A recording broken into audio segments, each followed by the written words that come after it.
es un tema que escribe libros y libros y libros. En esta edición conversamos la fe junto a la palabra del Señor, a través de la Biblia. La Biblia con sus nietos. Se ha insistido mucho de formas de leer la Biblia. Yo propuse qué Biblia lean. Yo para leer con los nietos son los cuentos de Biblia o esta Biblia que comentábamos de los jóvenes, que lo hace fácil explicar y conversar. La Biblia completa se compone de 73 libros. Porque septiembre es el mes de la Biblia, iniciemos juntos, conversemos la fe.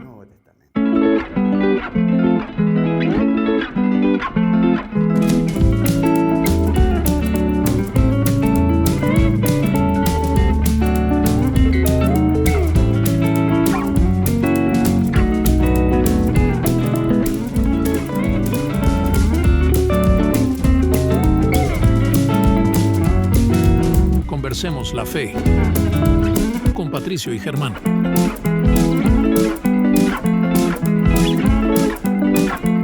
Bienvenidos. Hoy conversamos de la Biblia. Queridos amigos, ¿qué tal? Aquí estamos nuevamente en Conversemos la Fe. Septiembre, un nuevo capítulo. Felices porque pasamos agosto y ya estamos en septiembre. Hoy día vamos a conversar un tema súper interesante, como todos los que hemos conversado. Vamos a tratar de ajustarnos al tiempo porque la verdad es que el tema es muy, muy grande. Estamos en el mes de la Biblia. Septiembre es el mes de la Biblia en todo el mundo católico, en todo el mundo cristiano. Vamos a hablar de la Biblia, vamos a hacer dos puntos de vista, uno práctico, uno teológico, y vamos a iniciar nuestro Conversemos la Fe hoy día con una oración con nuestro diácono Patricio. Muy bien. Buenos días, queridos hermanos. Germán. Bueno, vamos a pedirle al Espíritu Santo que nos acompañe hoy día, nos abra la mente, el corazón, para poder hablar de este gran libro, de este libro inspirado, y más bien diría yo que inspiró a los hombres. Así que vamos a iniciar nuestro trabajo de hoy día, rezando. Padre nuestro, que estás en el cielo, santificado sea tu nombre, venga a nosotros tu reino, hágase tu voluntad en la tierra como en el cielo. Danos hoy nuestro pan de cada día, perdona nuestras ofensas, como también nosotros perdonamos a los que nos ofenden. No nos dejes caer en tentación y líbranos del mal. Amén. Padre, Hijo y Espíritu Santo. Amén. Bueno, vamos a hablar en términos generales muy prácticos sobre la Biblia. También vamos a hablar en términos profundos, más teológicos, más espirituales. Y finalmente vamos a comentar de una fórmula que vamos a proponer de cómo leer la Biblia. Yo quiero hacer un primer approach del tema mostrando y hablando de los libros y las Biblias que tenemos a nuestro alcance. La Biblia, hasta donde se sabe, es el libro más vendido en todo el mundo. Y de los libros más vendidos en todo el mundo, es el menos leído en todo el mundo. Normalmente es para tenerlo en un lugar de la casa, así como bonito, porque es la presencia de Dios, pero poco es lo que se lee en realidad. Por eso vamos a plantear una fórmula de cómo leerlo. Pero antes de eso queremos comentarle que la Biblia es una sola, absolutamente una sola, pero hay varias versiones en que la palabra de Dios no cambia. Lo que cambia es la traducción o las anotaciones, las observaciones, las aclaraciones. Todas las Biblias en general, como esta por ejemplo, tiene un pie de página donde va indicando comentarios sobre la lectura. En todas las Biblias, salvo las que tienen comentarios abiertos, como esta, por ejemplo, en que va haciendo comentarios hablados, relatados, no con pie de página, sino que como referencia a la lectura general. Por lo tanto, la Biblia que nosotros vamos a elegir para tener en nuestra casa o leer va a depender mucho de nuestro ánimo, de nuestro conocimiento, de nuestra preparación. Hay Biblias pastorales, por ejemplo, como esta, que es la misma Biblia que las demás, pero los comentarios que trae al pie de página son desde el punto de vista pastoral. Es decir, ideal para que lo lea un catequista, quien hace pastoral, y también un lector que ya tiene un poco de experiencia, alguien que ha permanecido en su tiempo asistiendo a la iglesia, ha escuchado las homilías. La Biblia pastoral de San Pablo, esta que acá en Santiago se puede encontrar, trae observaciones al pie de página que nos ayuda a entender lo que se ha leído anteriormente, en términos pastorales. La Biblia de Jerusalén, que se entiende que es una de las mejores Biblias del mundo desde el punto de vista de traducción, está diseñada por sus comentarios al pie para personas que ya están haciendo un estudio más bíblico, más profundo, un estudio más sagrado, más preparado, digamos diáconos, sacerdotes o personas que están más metidos permanentemente en esto. Esta otra Biblia que tengo acá es fundamentalmente para la lectura en familia, en la casa. En lo personal, siempre he recomendado para el normal de las personas la Biblia católica para los jóvenes. No es que porque sea para jóvenes no sirve para nosotros que estamos celebrando el pasado agosto. No, sirve para todo el mundo. La Biblia es la misma.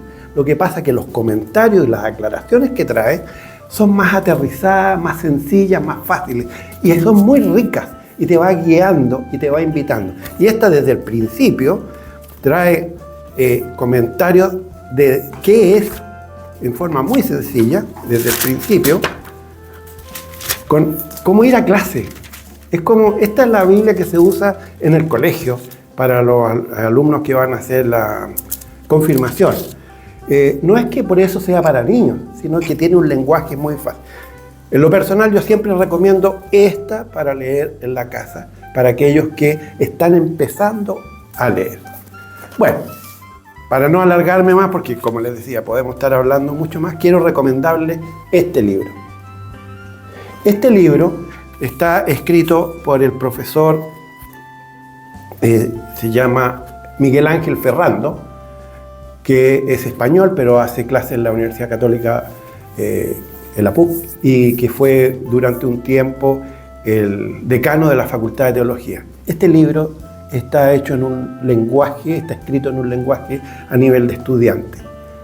Va adquiriendo profundidad en la medida que se avanza, pero esto te enseña muchísimo de qué es la Biblia y te da algunas pautas de cómo leerla. De cómo leerla les hablaré más ratito para no aburrirlo, pero eso es para empezar. Mi querido Pato, disculpa que me alargué, pero es que este tema da para muchísimo. Es lo más importante, la palabra de Dios. Y nosotros la tenemos en la casa y debemos acercarnos a ella. Y eso vamos a ver ahora. Exactamente. Oye, bueno, siguiendo la misma línea, ¿cuánto hay preguntas al respecto, ¿no? Muchas preguntas incógnitas aquí que nos podemos plantear. ¿Cuántos libros tiene la Biblia? ¿Qué diferencia hay entre la Biblia católica y la Biblia protestante, por ejemplo? La Biblia no es un solo libro, no es solamente un libro, queridos hermanos y amigos, como algunos creen, sino es una biblioteca completa. La Biblia está compuesta por 73 libros del Antiguo Testamento. Perdón, 73 libros en total. La Biblia completa se compone de 73 libros.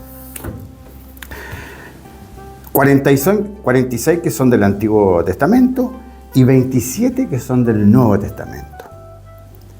Ahora les voy a dejar a ustedes el trabajo para que averigüen cuáles son esa cantidad de libros y vean, de modo que así se vayan familiarizando con la Biblia.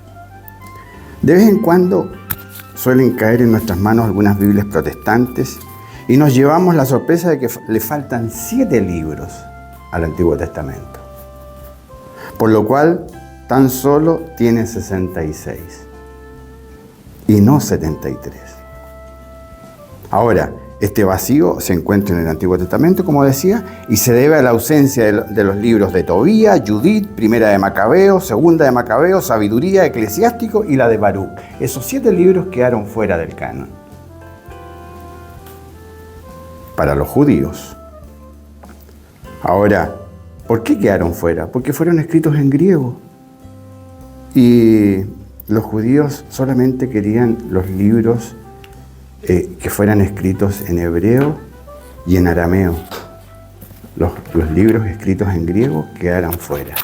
Esa es una discusión aparte, que da para mucho también. Entonces, los libros religiosos escritos en griego no entraron en el canon, pero recibieron el nombre de apócrifos. Libros ocultos significa. Y que eran de una doctrina de dudosa, considerados de dudoso origen. Se llaman de origen oculto. Ahora, en el primer siglo de nuestra era, en los años 90 después de Cristo, la comunidad judía de Palestina había llegado a reconocer la práctica de 39 libros, como decía, como inspirados oficialmente. La lista de los 39 libros del Antiguo Testamento, llamado Canon de Palestina o Canon de Jerusalén. No había más, 39 libros. Ahora, la comunidad judía, simultáneamente existía una comunidad judía en Alejandría, en Egipto, y eran muchísimas personas, se habla de 100.000 personas, por lo tanto era una gran comunidad. Y los judíos en Egipto ya no entendían el hebreo. Comenzaron a adaptar la lengua griega. Y por lo tanto, esta lengua, muy cercana en todo el Oriente, en sus reuniones religiosas, aquellos judíos de Egipto y en sus sinagogas, usaban la traducción escrita en griego. Y se llamaba de los 70. Bueno, no quiero ahondar más en ese tema, pero fue por allí donde nace esta nueva versión en Egipto, de esta comunidad inmensa y muy grande que había allí, del libro del Antiguo Testamento.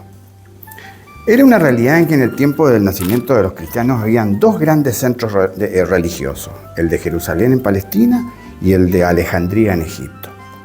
En ambos lugares tenían autorizados los libros del Antiguo Testamento de Jerusalén, 39 libros, en hebreo y arameo, como decía, y en Alejandría eran los 46 libros en griego. El cristianismo nace como movimiento religioso entre el pueblo judío. Aquí ya comenzamos a entrar un poco en el libro del Nuevo Testamento. Jesús era judío y no rechazaba los libros de los sagrados pueblos. Además, los primeros cristianos habían oído decir que él había venido a suprimir el Antiguo Testamento. No, él vino a completar el Antiguo Testamento. Por eso los cristianos reconocieron en él también como libros inspirados los textos del Antiguo Testamento que usaban los judíos. Bueno, un poco quería dar esta visión de cómo se empiezan a formar los libros. Los judíos, por su parte, fueron muy estrictos con el tema de los libros del canon. Libro de ellos, la Biblia de ellos, del canon, ¿no es cierto? Y costó muchísimo que pudiera completarse y tener la Biblia de hoy en día, que es la Biblia católica, con los 46 libros y los 27 libros del Nuevo Testamento. Ahora, ¿qué pasó en la Reforma? Luego pasaron los años y hubo una reforma. En el año 1517 Martín Lutero separó la Iglesia Católica. Y entre los muchos cambios que introdujo para formar la nueva iglesia estuvo la de tomar el canon breve de los judíos de Palestina, que tenía 39 libros. Y para el Antiguo Testamento algo muy extraño, porque iba en contra de una larga tradición de la iglesia que venía de los apóstoles. recordemos, a partir de allí empieza a formar el Nuevo Testamento. Durante el año 1500 contaban entre los libros sagrados 46 libros del Antiguo Testamento. Sin embargo, Lutero le molestaban estos 7 libros que les hablaba yo, que fueron escritos en griego, y por lo tanto los dejaba afuera. En esta situación, todos los obispos del mundo, en el famoso Concilio de Trento, fijaron definitivamente el canon completo, con los 7 libros que los judíos dejaron fuera, los incluyeron en el canon. Pero los protestantes y las muchas sectas nacidas de ellos comenzaron a usar el canon de los judíos de Palestina, que tenía solo 39 libros. ¿Cómo lo hacen hasta ahora? A pesar de que hoy en día, en estos últimos años, han aparecido algunas versiones ahí un poquitito más atrevidas de parte de los libros de los protestantes, más bien de los evangélicos, que han ido incorporando poco a poco estos 7 libros que señalaba anteriormente, que quedaron fuera del canon del libro de los judíos. Ahora, en el año 1947, no hace mucho, los arqueólogos descubrieron en Qumran, en Palestina, escritos muy antiguos encontraron estos libros, el libro de Judith, el de Baruch, eclesiástico, el primero de Macabeo, originalmente escritos en hebreo. Y en la antigüedad ellos pensaban que habían sido escritos en griego, pero no, los originales se encontraron y estaban escritos en hebreo. Y el libro y este argumento de no aceptar los 7 libros, que lo echan por tierra. Además, la Iglesia Católica nunca aceptó el argumento de los judíos de dejar fuera estos 7 libros. Un poco por ahí, queridos hermanos, pasa dando una introducción muy somera de lo que significan los libros. Quisiera terminar un poquito esta primera parte, y según como sea el autor, todos los libros tienen un autor, naturalmente, y según sea como es ese autor, cabe preguntarnos, ¿quién escribió este maravilloso libro de la Biblia? ¿Los escribieron directamente o se sirvió de instrumentos humanos, Dios? ¿Cómo puede comprobarse que fue Dios el que hizo redactar la Biblia? Buena pregunta. Mira, las voy a responder con un cuento. Se cuenta que un hombre preguntaba a una mujer, ¿cómo puede usted probar que la Biblia es la palabra de Dios? ¿Es que Dios habló con usted? Le preguntan a la mujer. Y la mujer responde, señalando con la mano en dirección al sol. ¿Puede usted demostrarme que eso que ve allá es el sol?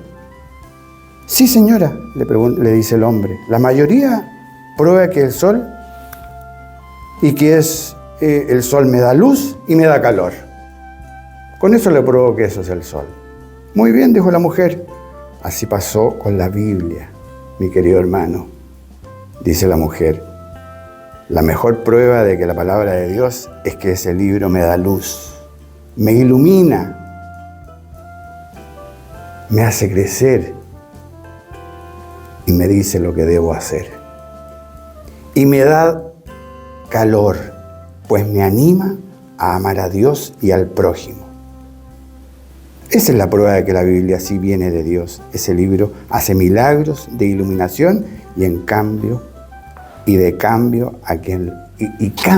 más bien a quien lo lee. Bueno, este cuentito un poco nos ayuda y nos ilumina, ¿no? A entender cómo, por qué y quién, que es la palabra más importante, escribió la Biblia. Querido Germán.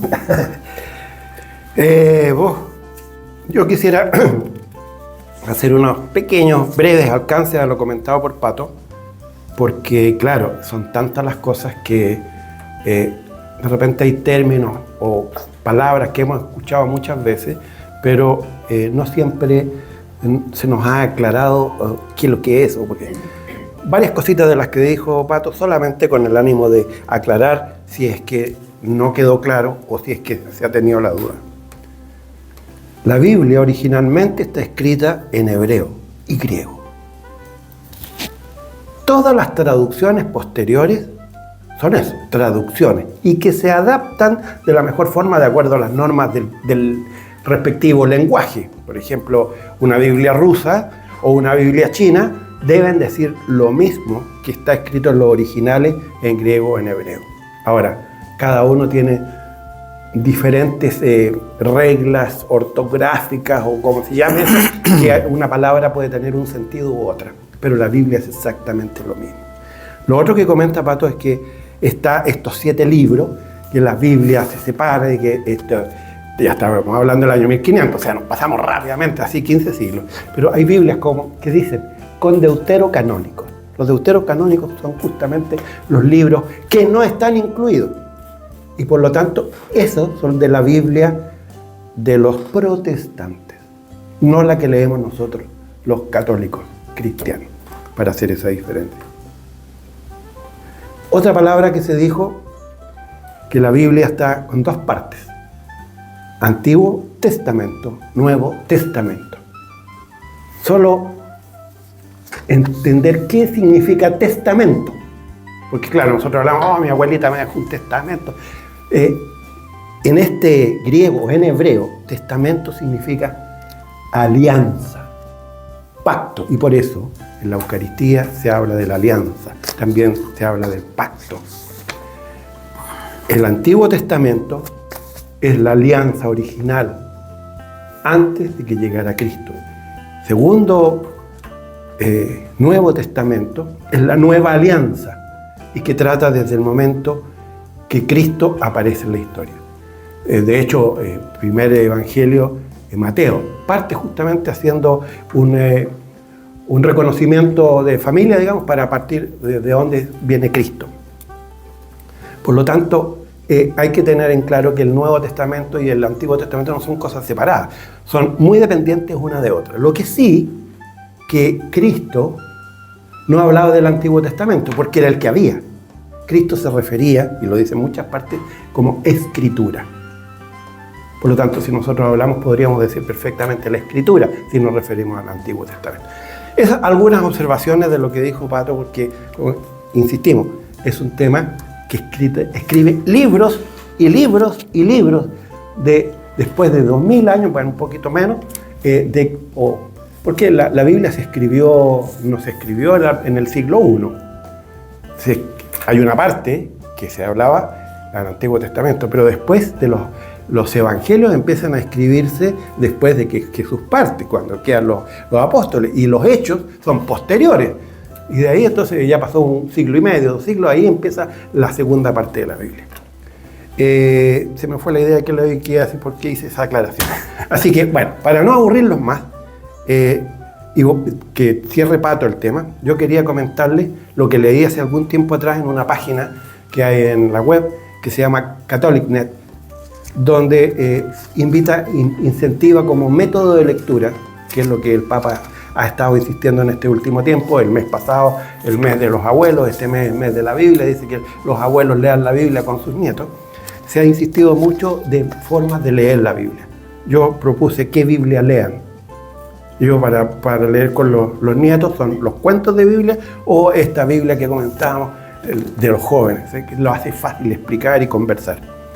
Pero mi propuesta, si usted sola, siente el deseo de comunicarse con el Señor y leer la Biblia, que es difícil cuando se propone, abre y donde encuentres lee y ahí te va a encontrar con el Señor. Si tú quieres, y Dios quiere, va a ser. Pero la propuesta que hace CatholicNet es leer idealmente evangelios, Nuevo Testamento, donde el pasaje evangélico sea la participación de personajes, Cristo y alguien, una conversación entre diferentes personas, Cristo y alguien o Cristo y varios alguien. Yo propongo leer, para partir en este esquema, Juan 4, del 1 al 26, que es el encuentro de Jesús con la samaritana en el pozo. Cuando se habla del agua, cuando se habla del agua de vida, y cuando se habla de la diferencia entre los samaritanos y los no samaritanos. Y se empieza a abrir esa historia, se lee en 5 minutos. Luego de leerla, volver a leerla con calma, luego analizar por qué me identifico o no me identifico con un personaje. En este caso, si tú quieres, póngase en la posición de la samaritana. Escuche cómo Cristo le habla a la samaritana. Escuche, lea cómo la samaritana responde a Cristo.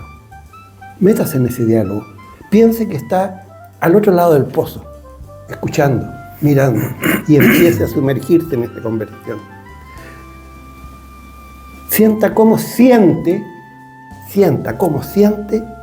la samaritana y usted estando frente a Jesús, escuchándolo hablar, diciéndole el agua de vida.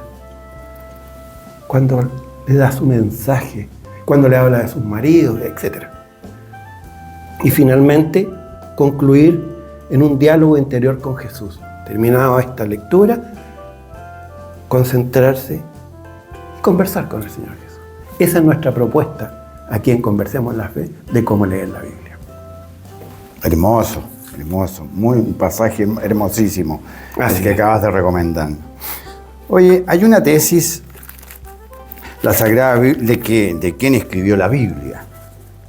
La Sagrada Biblia tiene como autor a Dios, pero fue redactada por profetas, sabios, poetas y apóstoles durante 14 siglos. Estos redactores fueron dirigidos e inspirados por Dios para que no escribieran ningún error espiritual. Los redactores más famosos de la Sagrada Biblia fueron Moisés, el rey David, los profetas Isaías, Jeremías, Ezequiel y Daniel. Esto en el Antiguo Testamento. Y en el Nuevo Testamento ya sabemos quiénes lo escribieron, ¿no es cierto? Los 4 evangelistas, Mateo, Marco, Lucas y Juan, y el apóstol Pablo. Ellos son los 5 personas, hombres, que escribieron el Nuevo Testamento. Mateo, Marco, Lucas y Juan y el apóstol Pablo. Ahora, insisto, ¿quién escribió la Biblia? El autor de la Biblia es Dios. Pero Dios se sirve de unos instrumentos que solo escribían lo que Dios les inspiraba, pero respetándole su modo de ser, su temperamento y su condición social. Mira qué generoso. No los obligaba a decir, pon esto en tal o cual libro. No, los dejó solos, los inspiró a través del Espíritu Santo. Ahora, esta inspiración es un deseo que nace de la persona que impulsa a realizar algo. Eso es la inspiración. Hay inspiraciones humanas, cuando proceden de la facultad humana, por supuesto, y, por ejemplo, un cuadro, una escultura, un libro, una poesía, son de inspiración humana. Y hay inspiraciones divinas, cuando proceden de Dios a través del Espíritu Santo y lleva el nombre al hombre o a la mujer a ejecutar algo que Dios les inspira.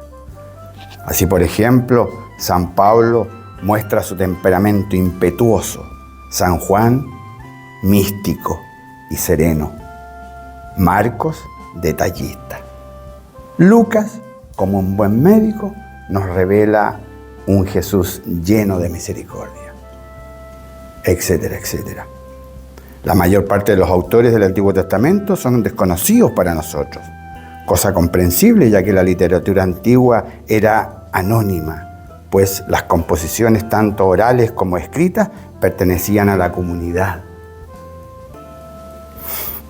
y no a los individuos.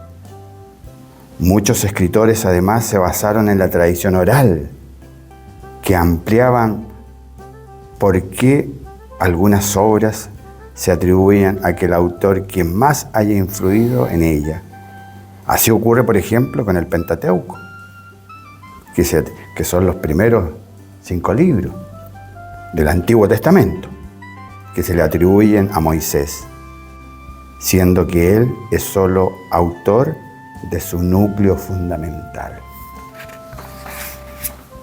Dios inspira. Ahora, ¿cómo se escribió la Biblia? La Biblia, antes de ser escrita, fue una enseñanza oral. Su redacción se debe a tradiciones y hechos históricos que pasaban de generación en generación, desde los tiempos muy antiguos. Nosotros estamos acostumbrados a leer y a escribir y no comprendemos fácilmente el mundo oriental antiguo, en donde no se escribía, sino que solo se memorizaba. Desde niños les enseñaban la tradición. Esta transmisión oral se facilitaba porque se hacía un verso con cierta cadencia musical que ayudaba a recordarla, a recordar los hechos históricos de cada pueblo. Más tarde estos autores sagrados las escribieron en cueros de animales, largas tiras de cueros llamadas pergaminos, que se enrollaban en cilindros de madera y todo lo que ya sabemos. También se escribieron pasajes de las antiguas Biblias en papiro, que eran láminas sacadas de plantas egipcias llamadas papiro. Ahora, ¿en qué idioma se escribió la Biblia? Ya lo adelantó muy bien Germán. Fueron hebreo, arameo y griego. Casi todo el Antiguo Testamento fue escrito en hebreo, que era la lengua propia de Israel. Sin embargo, más tarde el arameo suplantó al hebreo, siendo un dialecto de en Jesús y que él hablaba a su pueblo. Finalmente el griego. En griego se escribieron algunos libros del Antiguo Testamento y todos los del Nuevo Testamento, exceptuando el Evangelio de Mateo, que se escribió en arameo.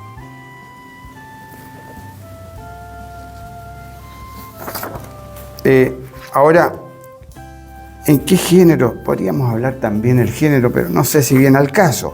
Ahora, la lengua semita de los hebreos y arameos se usan mucho las imágenes. Por eso encontramos en la Biblia imágenes como, por ejemplo, el fruto del árbol del paraíso, la creación de Eva de la costilla de Adán, la fuerza del cabello de Sansón, por ejemplo, la ballena que se tragó a Jonás. Todas estas eran imágenes que salían de la naturaleza para poder ir relatando todos los aspectos del que decir de la Biblia. Es importante conocer en qué género literario está escrito un pasaje de la Biblia para entender qué es lo que allí el autor sagrado quiere decir y significar. Mi querido Germán, un poco... No, ya estamos, pero sobrepasados en el tiempo, así que lo último que comentó Pato y que se puede profundizar es en el libro de Miguel Ángel Ferrat, que está con mucho detalle, la iniciación a la lectura de la Biblia. Lo que dijo Pato y más, es un libro que se puede dejar como lectura para este verano. No queremos aburrirlos más con este tema, se nos pasó la hora, la verdad que son temas que podríamos prolongar, proyectar. Podríamos hacer, como dijo Pato, primera parte. Estamos pensando en que a lo mejor vamos a tener una segunda y una tercera más adelante. Vamos a ver cuál es vuestra retroalimentación, como la hemos tenido hasta ahora en los programas anteriores. Así que agradecemos vuestra atención, su compañía como siempre, y cerraremos entonces este capítulo con una oración, dando gracias al Señor que nos ha acompañado y nos ha permitido llegar a sus casas. Exactamente, queremos darle gracias al Señor porque nos inspiró también, de alguna manera, para poder hablar de su libro, de su vida, de la vida del cristianismo, de la vida del judaísmo. Así que le vamos a dar gracias a Él, como decía, y le vamos a pedir a la Virgen que nos ayude, nos encamine, nos allane el camino para poder tener una visión más clara siempre de los escritos de la Biblia. Dios te salve María, llena eres de gracia, el Señor es contigo, bendita eres entre todas las mujeres, y bendito es el fruto de tu vientre, Jesús. Santa María, Madre de Dios, ruega por nosotros pecadores, ahora y en la hora de nuestra muerte. Amén. Amén. El Señor esté con usted. Y con tu espíritu. Que la bendición de Dios Todopoderoso, el que es Padre, Hijo y Espíritu Santo, descienda sobre nosotros y nos acompañe siempre. Amén. Amén. Bueno, les dejamos invitados para el próximo mes de la familia. Los invitamos también a compartir este video con sus vecinos, amigos, parientes, conocidos, para compartir la conversación de la fe. Y transmitan de esto a ver si tenemos mayores seguidores. Y también quedamos abiertos, como todas las oportunidades anteriores, a sus comentarios, sugerencias, consultas, proposiciones. Estamos a vuestra disposición. Muchas gracias y que Dios los bendiga.